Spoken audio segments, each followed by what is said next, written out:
Aloha, it's Dave Lawrence. All things considered, member-supported, statewide Hawaii Public Radio. Thank you very much for listening. Today we're joined by a guitarist, composer, multi-instrumentalist, philanthropist, genuine nice guy. His name is familiar to rock music fans and many others drawn to his catchy, expressive songs, many instrumental, and equally innovative playing. He has some Hawaii connections that we'll explore. Also a career spanning the complete studio collection, 15 CD box set, also as a USB-based Chrome Dome limited edition. And Strange Beautiful Music, a musical memoir written with Jake Brown. Unstoppable Momentum would be his last freestanding studio album, and it's a privilege to go surfing with the alien ourselves once again as we welcome Joe Satriani. Aloha and mahalo, Joe. Oh, thank you very much, Dave. Nice to talk to you. You're quite welcome. It's good to have you here and available. We appreciate your time. And a 15 CD box, Joe. That's a serious collection and a bit larger than your average box because it's not highlights. It's everything. What inspires a decision like that? This idea really came from Darren Salmeri at Sony Legacy. We had done a number of compilations over the years, and they all seemed a little funny to me sometimes because I've always been looking ahead, and the idea of the physical CD is always being challenged, and has been the last 15 years or more. And so when he brought the idea to me about doing something that was truly retrospective, we thought it's a good idea, but what can we do to make it really worth putting 15 CDs in an actual physical box set? And there are lots of answers to that. And the first and obvious is to rescue all of the best mixes and to remaster with the latest, greatest technology with an eye towards making it an audiophile experience. And how does that remastering really, when you talk to the layman out there and the fan who has been with you for decades now, and perhaps owns most of the material, maybe not so much of the more current stuff as we know the trends in buying for the demographic that's out there that purchases your music, how would you say to them it sounds different? Well, the quick explanation about what mastering is, because it does have a bit of a voodoo vibe to it to the average person, is that the mastering engineer takes what the musicians have done in the studio and arranges it so that it's going to work on the media of the day. So let's say we're back in the day when records were made, etched out on vinyl. There were things that you had to do to a piece of music to make that work. You wanted to limit the amount of time. Once you went over 16, 17 minutes, you would lose a lot of fidelity on a disc. You'd probably have to balance low end and cut a lot of low end as the length of each side got longer. And this was common practice. And when we switched into CDs, there were two things that happened. Number one, suddenly that time crunch was not an issue anymore. And full fidelity was also promised. In other words, we don't have to cut the bass anymore because we're trying to fit the grooves on one side of an LP. But what did happen was that the technology of making these CDs was in its infancy. And so things started to sound a little harsh compared to their LP counterparts. And then as the years went on, as people put more music on CDs, the mastering engineers were sort of pushed by, let's say, I think a collective angst to try to make everything sound punchier and louder. And this is all happening in the mastering lab. Things are compressed, they're limited, they're made hotter or louder sounding, and they wind up distorting people's stereo systems at homes or in their car CD players. So when you go back to remaster this stuff, you say, we've got the tapes, which have none of these horrible attributes, and now we have the technology to put them on CDs and make them sound just as beautiful as they should have sounded to the fans way back when. And then with the USB version, it's a 96K 24-bit. That's the highest resolution that a consumer can play at home. Which is going to be higher than what they'd get on the CD. Yes. Right, and continue. I'm just pointing that out for folks. Yeah, it's difficult to answer that question in a very short way that would make the non-record-making person really understand it. And it's taken, even people who get into the music business making records, they're always scratching their heads when they get to mastering, because they're wondering, how come my record doesn't sound like it did yesterday in the studio? And the mastering engineer is always explaining, well, I got to trim this, and I got to fix it here, and I've got to try to make it work so it'll sound good on earbuds, computer screens, television screens, elevators, cars, stereo, 4-1, 5-1, 7-1, mono. You kind of go crazy, and you can't you can't mix a record for every context that exists today. But what you can do is provide your fans with the best possible version in stereo as you heard it the day you were in the studio and you said, "That's it, I'm done. This is my masterpiece. Now let's get it to the fans." And that's kind of like what we've arrived at now with the way we can master things. I think that's a great explanation, and I think fans are owed one because they feel in a lot of cases, and I think it's sort of your job when you speak to an artist when they have retrospective packages, as you noted. Looking back, a lot of the people have the stuff, and they often are curious what should motivate them to get it again. Except for the fact that making it complete has its own benefits. And then something else that you said, Joe, which I've always been fascinated about as a fan of yours, stretching back to a different era when music arrived in a different medium. When you think about the something you said about the length, vinyl could only accommodate a certain length. So when fans were getting their favorite 60s and 70s records, especially the 70s ones, on CD, you notice that the records, would be in the, the high 30s, low 40s in terms of number of minutes of the record. And that's how long a record was. Then CDs came along and they could hold so much more space. And you found people sort of accommodating the amount of music they'd release to fit the CD, which would hold 70, 80 minutes of music. Do you think that the quality of music has taken a hit because people feel almost obliged or compelled to fill up the record? I mean, records seem to be, in a lot of ways, they went through a period where they just became too long, and now we're in the twilight where they're not even being sold as much. And I'm just curious if you think that had an impact on it. I think that the answers are yes and no, depending on the style of music we're talking about. If we're talking about classical music, the extended length is fantastic for the fan. If we're talking about pop music, probably 8 to 10 songs is enough, because the music is just not meant to be, first of all, listened to for, a long stretch uninterrupted, like a long classical piece of music. If you think about all the other forms of recorded sound, speeches, plays, opera, they really benefit from the longer format. But yeah, if you're thinking back to early days of rock and roll, 10 songs from the Beatles, that was great. They were all 2.5 minutes long, and it was fun. And they'd make another album, 7 months later.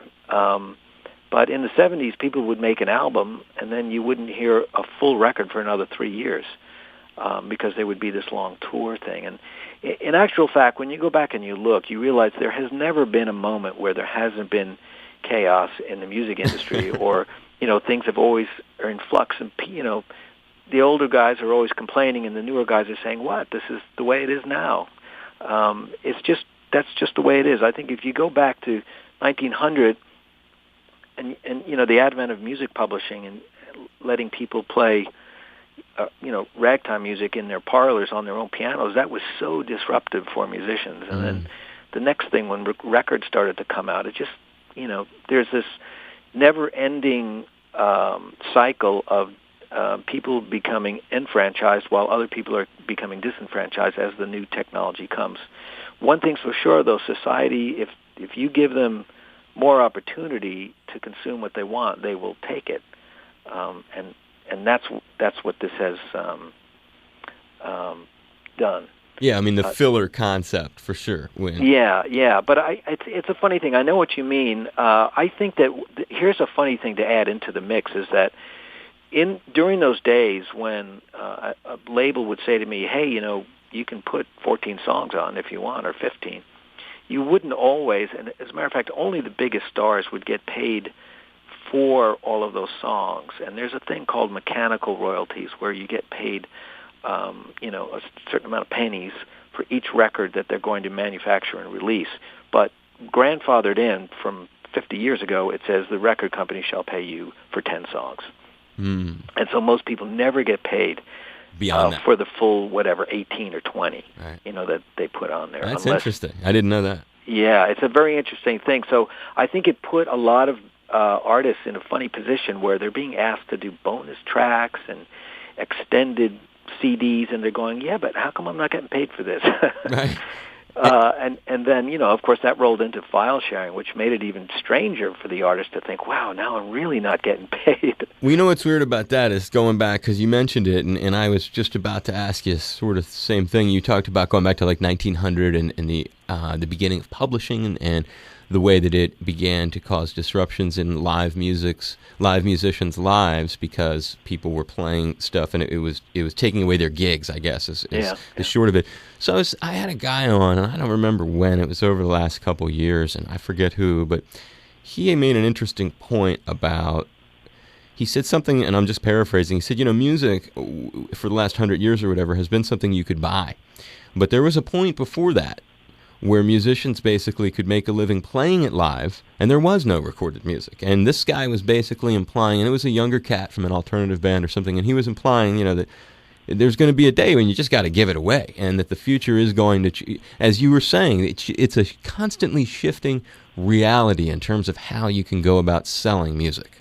Yes, yeah. I think one thing that whole thought process should remind all musicians is that it's still important that you can show up and do it, that you can perform, that you can lift people's spirits in the flesh, with your music. That's our primary job in life, let's put it that way. All this other stuff is always going to be changing a little bit. You're going to have to do a bit of a dance and shuffle to try to figure out how to interface with getting compensated. Right. But that hasn't changed. Showing up at the show, doing the show, and getting paid has never changed. Right. It's this other thing, these records that may disappear or modify or mutate.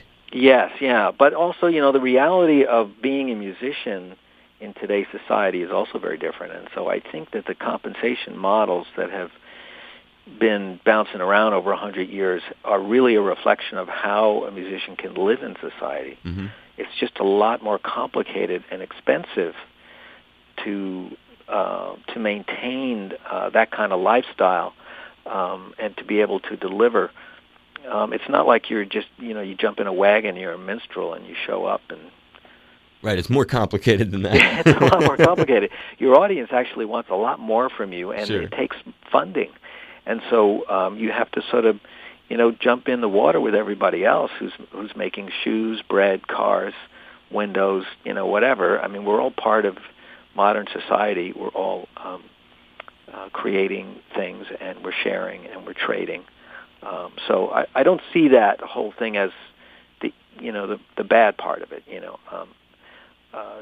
With every step forward, we get into the future, and with technology, there's a good and there's a bad. A good example is, an artist like myself who is not going to get on radio and TV as much as a pop artist, can really benefit and has greatly from file sharing on the internet because it opened up my worldwide audience, which then invited me to tour around the world. Right, it feeds the other, is what you're saying. Yes, yeah, and so that's been fantastic. It's been really good for me to be able to spread my music, although it would be even better if I got paid for all of it, but that's, maybe that's asking too much. Kind of like the YouTube effect, really. It's a similar thing in terms of it'll, the new fans exposed, then the artist rolls through town with the tour, and they can pick up the money there. Yeah, it's not a perfect system, and none of them are, but it's just the way it is. And that's cool. You're much like your music. You have a flexible attitude. And when you think about the sort of analysis, when you think about the models, there is I'm imagining analysis going into the complete studio collection when you were going over everything. There's a lot of highs. There's a lot of lows. There's moments of challenge, I imagine, that are brought back to bear. And maybe as you look through the story of your life told through music, your own music, were there ones that stick out in you as you were working on the record, maybe parts of your life? I have a few that I planned on asking you about, but before I narrowed in on them, any that came to mind, that particular challenges maybe that you overcome or that just resonated with you and you ended up thinking about during this process? Oh, what echoed in my mind a lot as I was going over the tribulations, of different periods of my life and how they affected the records, I was reminded by something Les Paul had told me about how a lot of the innovations in his life came about because of tragedy. How he got into multi-track recording because he electrocuted himself with his pirate radio station in a basement in Manhattan.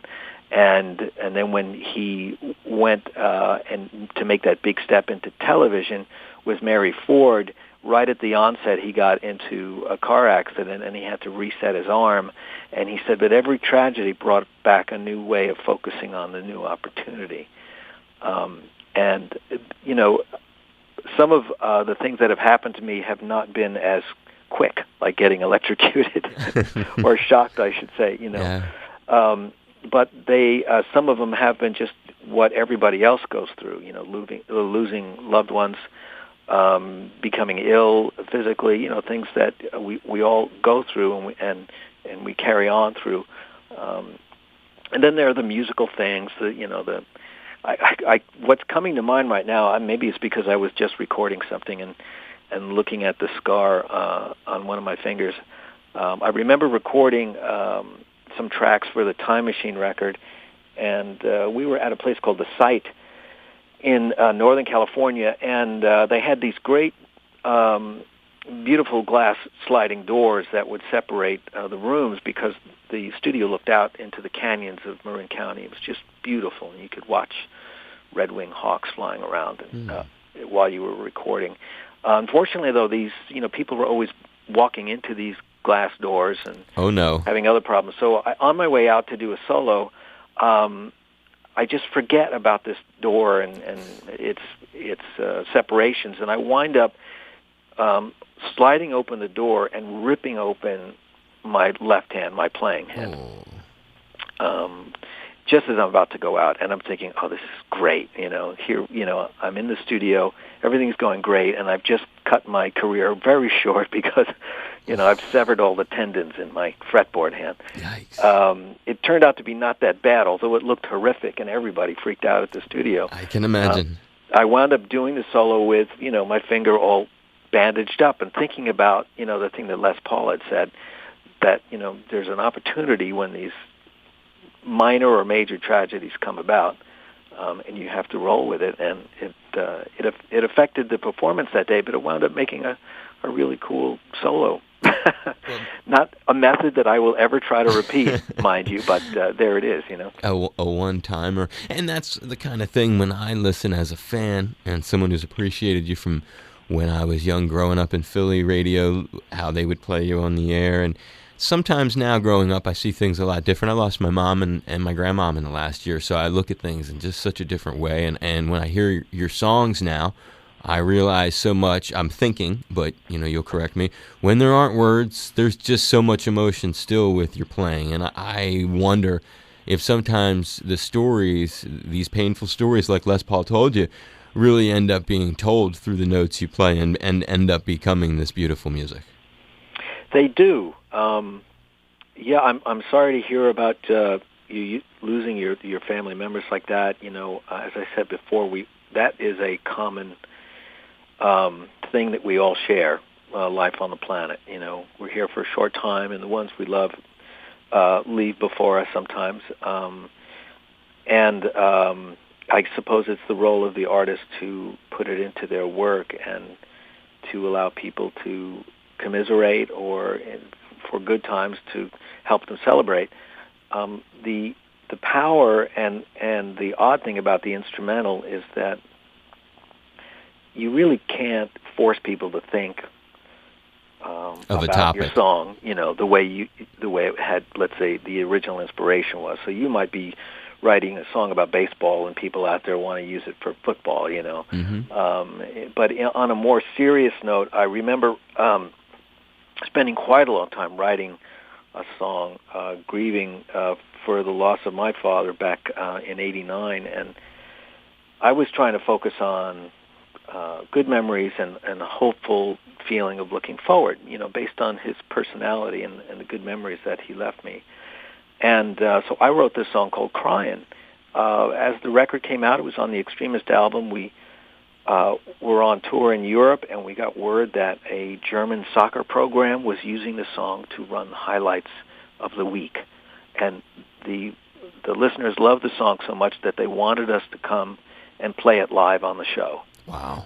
So, it was a perfect example of you create music from pain and a difficult, painful, cathartic experience. But right. when people hear it, they may think it's a love song or a song about, the ups and downs of soccer in this particular case, But it opens new doors, too.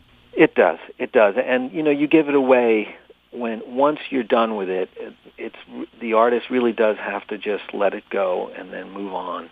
And then But that's a healing thing. I'm seeing the other thing, too. I'm seeing that people have their own interpretation, but the other part of that story is that this stuff, it's kind of like getting back into doing these interviews again or doing gardening. There are things that you do that heal, and perhaps, like you were saying, converting this song, it has this really painful resonance for you, but in some way, there's a healing aspect because this inspiration from your father has gone forward like that. Yes, yeah. It is good. I'm very fortunate that I've had this sort of conduit for the emotions that build up over the years. Nothing gets held back. It gets put into music, and hopefully I do a good job of it. You do a great job of it. Yeah, thank you. Is your mom still with you?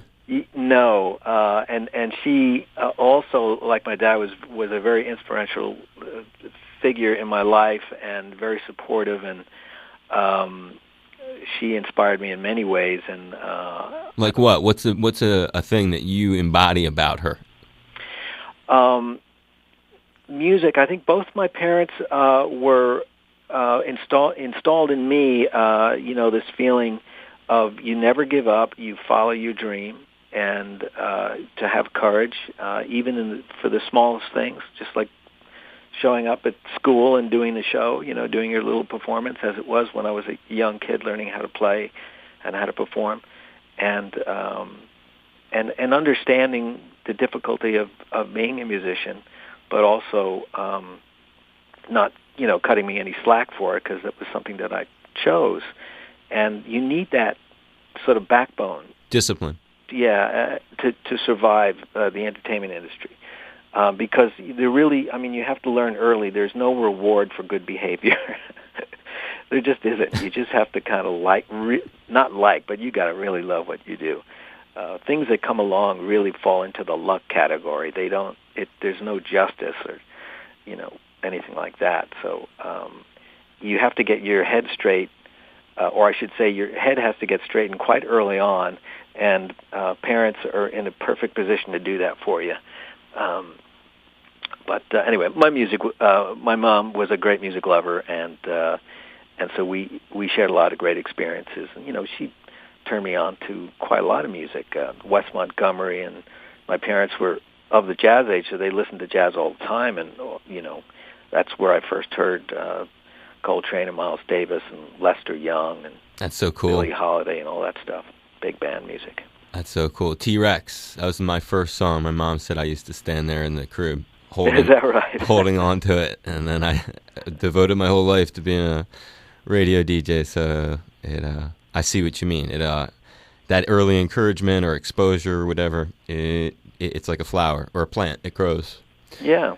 And you have a great book, Strange Beautiful Music, a musical memoir. And when you think about sharing your life kind of like you are today, and I appreciate you digging into all these different aspects of your life that we're covering via your music, a story from the book perhaps that represents moments of pride, rebirth, survival over your very fortunate career. Could you share one or two stories from the book that really you think you like telling, maybe make you feel good when you get to share them? It's interesting you asked me that, because I was just thinking the other day, I wonder if I put this story in the book, and it was even better. And it's funny how synchronicity plays into stuff like this. I was just talking to the music director of the Arsenio Hall show, and he was telling me he wants to do Satch Boogie next week. So I was thinking about that, and then I recalled, yesterday I was just, talking to my wife Rabina about the car accident that I got in a few weeks before writing that song, and how I was holed up in my apartment with a neck brace on, and I wound up writing this song. And I was having like a daydream about Gene Krupa playing the drums at the top of a flight of stairs, and then falling down with the whole kit, but maintaining his swing. And, that kind of thought doesn't pop into your head, maybe unless you're medicated and you've got a neck brace on and you've been sitting around in your apartment for, Too long, right?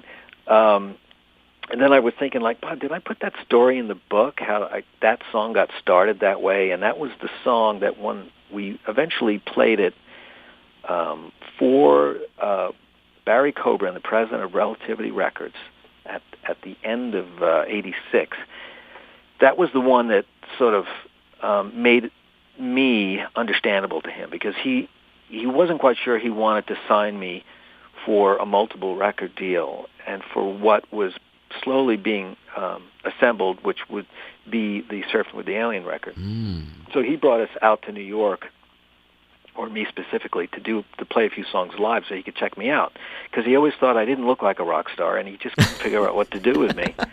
And so with Danny Gottlieb and Walter Regan, we went through a couple of songs, and then we got to Satch Boogie, we played it, and that sort of just galvanized the moment. You know what I mean? It just, all of a sudden, Barry was up and he was dancing, and he thought, this is great. I understand it now. When you say you want to celebrate Chuck Berry and Hendrix and everybody else, on one album, he got it with that.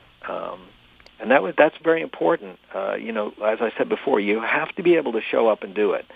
And you never know when, that's going to be the most important thing in your career.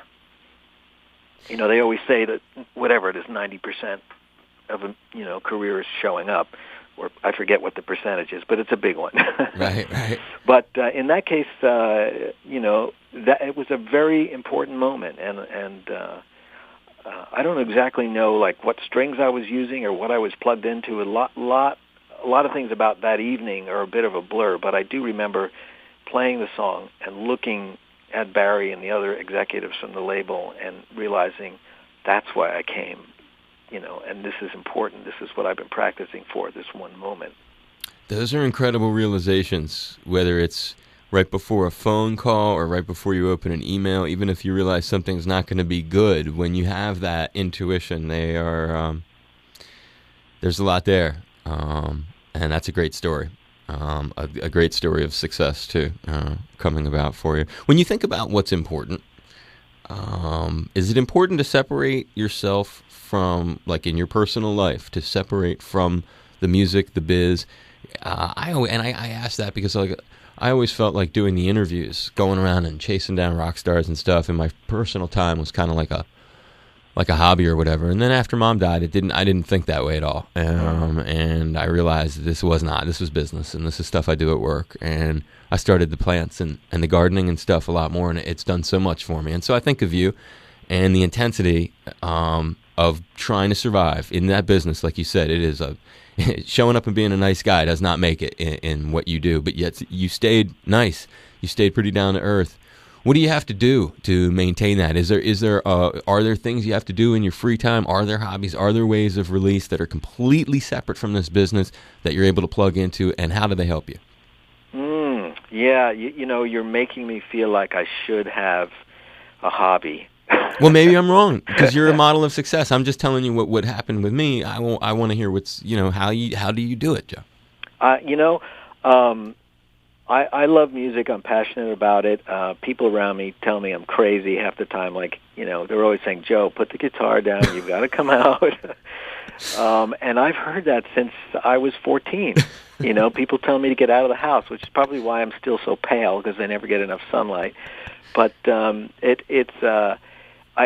do enjoy other things. I'm a voracious reader. I like hanging out with friends and all that kind of stuff. But as the career got more and more successful, I was so excited that I had these opportunities to like make another record, join another band, contribute to a soundtrack, design guitars and amps and pedals and straps, and so I thought I'd better make sure that I can keep this going because this is the thing that I love the most. So I stopped snowboarding after a while because I thought, after 12 years of never breaking anything, I thought, what if I break my wrist? And, I'm really screwed. So a lot of those hobbies have sort of faded in an effort to ramp up what I really love, which is your career, be involved in making music and making art and trying to get them to work together.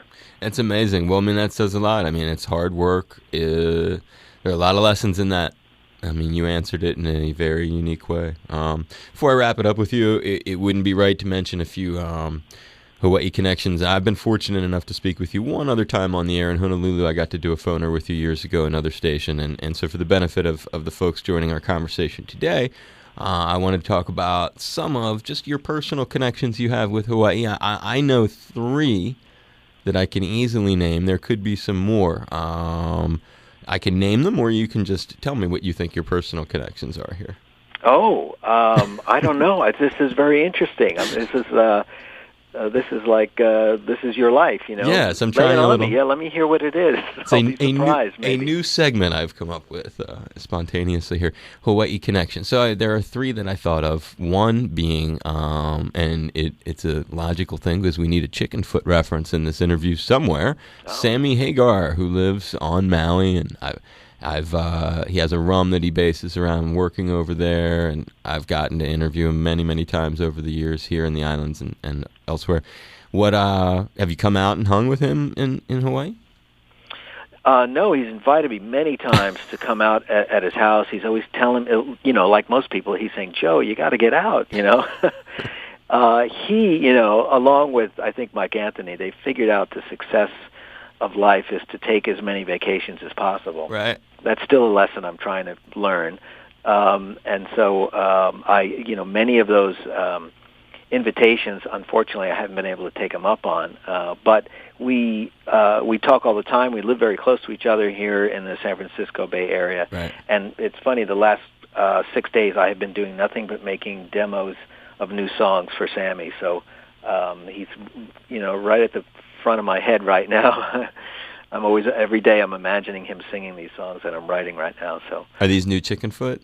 Well, we're not quite sure if they're going to be new Chickenfoot or just something that Sammy and I will do together, but we're working on that.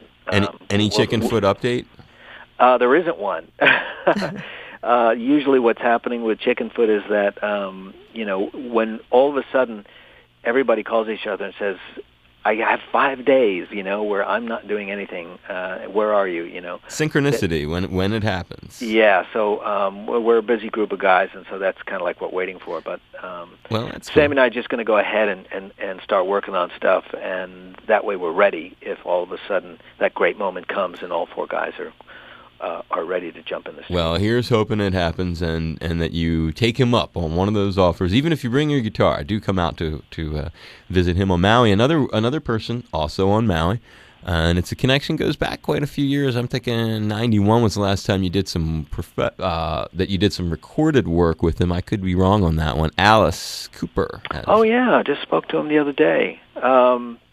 I didn't know that he had a place out there. See, you got a lot of friends. You're going to be very busy when you come out here. You could end up doing okay. a lot of work, too. Now, and that may be the way I entice you out here. Think of all the work you could do. That'd be great. I'm seeing Alice in Arizona all the time, so I just assumed he was still there. Yeah, well, he is. I mean, he's like Sammy. I mean, you guys are. I mean, some of these cats are fortunate to reside. Do you reside just in San Francisco, or are you? Yes. Okay. Yeah. Well, some of these guys, I don't have to tell you that some of the cats you work with reside in multiple places. Not at once, I don't think, but they hop around parts of the year. Sammy makes his 3 times a year. He's here for about 3 weeks a pop, something like that. Alice, I'm not sure about Alice. He loves it. He absolutely loves Hawaii, and I'm sick of hearing about it, to say the truth. Well, you got one visit, and I bet you will have put all of that portion of conversations in the future to rest. Yes. Well, I've been to Hawaii many times, and it is so beautiful. I've got great memories. When was the last time you were here? I think, the last time maybe we were at Waikiki. We stayed at the Halekulani, and my wife and my son. He was quite young at the time. Oh, it was a long time ago, because you told me that story back on the other radio station. Yeah. So it's been a very long time since I've been there, which means I really need to get back. You should, and I'll end my Hawaii Connection segment because you've been so generous with your time with a guy on our island here. We are statewide, of course, but the station is in Honolulu, and right down the street in Kahala is a guy that I believe you taught, and I'm assuming you still have a good rapport with, Kirk Hammett from Metallica. Yes, yeah. Oh, that's great, yeah. And I've never, it's funny, every time I run into them and talk to them, they're like, hey, when you come to Hawaii, let's hang, and of course, I just haven't been there. I've just been everywhere else in the world, but there. You still talk with Kirk?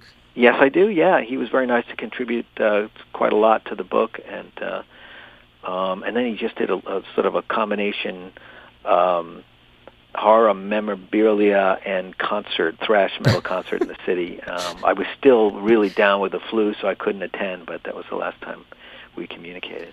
Well, certainly some enticement, and I just leave you with that. Promise me, if you do have an opportunity to come visit any of your star friends out here, or you stop into Honolulu for any other reason, you'll reach out to your people and get in touch. We'd love to have you come by the studio, and I'm very appreciative for your time today. I hope that you enjoyed speaking, and I hope that it wasn't too much trouble. No, it was a lot of fun, Dave. Thank you. Aloha, this is Joe Satriani. You're tuned to All Things Considered with my friend Dave Lawrence on statewide member-supported Hawaii Public Radio. Mahalo for your support. I appreciate it, Joe. I really do. Thank you for being patient with me, and best of luck with these projects. If you ever do need anything from me or you're ever in Hawaii, I hope you do look us up. That's cool. Thank you very much, Dave. Take care. All right, bye. Bye.